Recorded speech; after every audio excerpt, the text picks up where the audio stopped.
بسم الله الرحمن الرحيم. ألف لام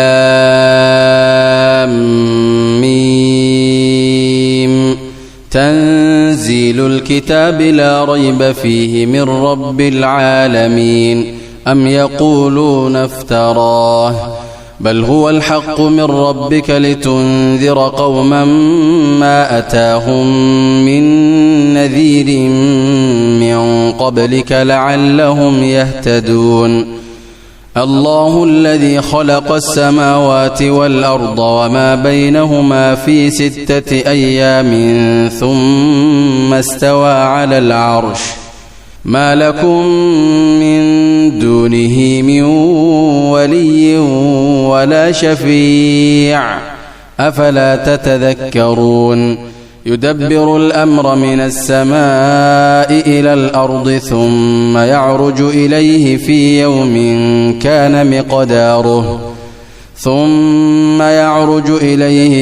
يوم كان مقداره 1000 سنة مما تعدون.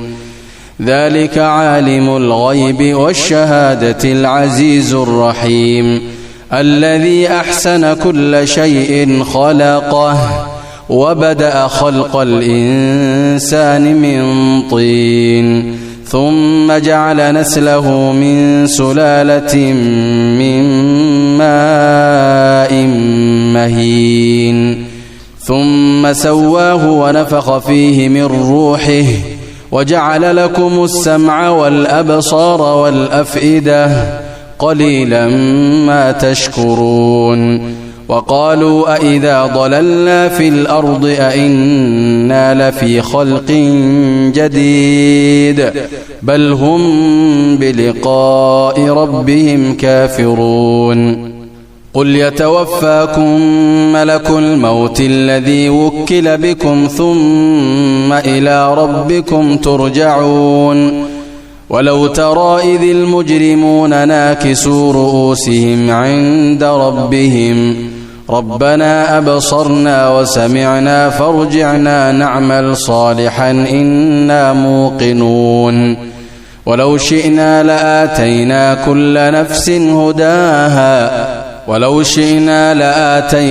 كل نفس هداها ولكن حق القول مني لأملأن جهنم من الجنة والناس أجمعين. فذوقوا بما نسيتم لقاء يومكم هذا إنا نسيناكم وذوقوا عذاب الخلد بما كنتم تعملون. إنما يؤمن بآياتنا الذين إذا ذكروا بها خروا سجدا وسبحوا بحمد ربهم وهم لا يستكبرون. تتجافى جنوبهم عن المضاجع يدعون ربهم خوفا وطمعا ومما رزقناهم ينفقون. فلا تعلم نفس ما أخفي لهم من قرة أعين جزاء بما كانوا يعملون. أفمن كان مؤمنا كمن كان فاسقا لا يستوون. أما الذين آمنوا وعملوا الصالحات فلهم جنات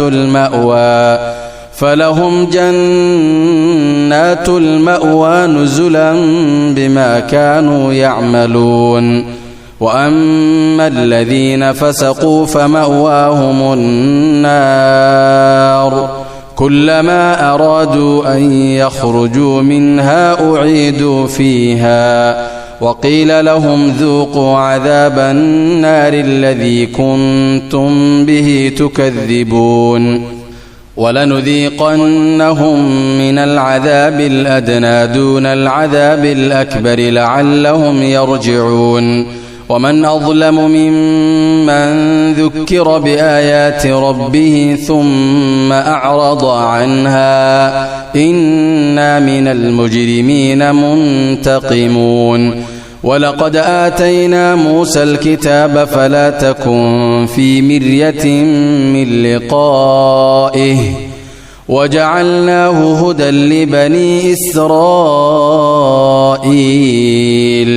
وجعلنا منهم أئمة يهدون بأمرنا لما صبروا وكانوا بآياتنا يوقنون إن ربك هو يفصل بينهم يوم القيامة فيما كانوا فيه يختلفون أولم يهد لهم كم أهلكنا من قبلهم من القرون يمشون في مساكنهم إن في ذلك لآيات أفلا يسمعون أولم يروا أنا نسوق الماء إلى الأرض الجرز فنخرج به زرعا تأكل منه أنعامهم وأنفسهم أفلا يبصرون ويقولون متى هذا الفتح إن كنتم صادقين قل يوم الفتح لا ينفع الذين كفروا إيمانهم ولا هم ينظرون فأعرض عنهم وانتظر إنهم منتظرون.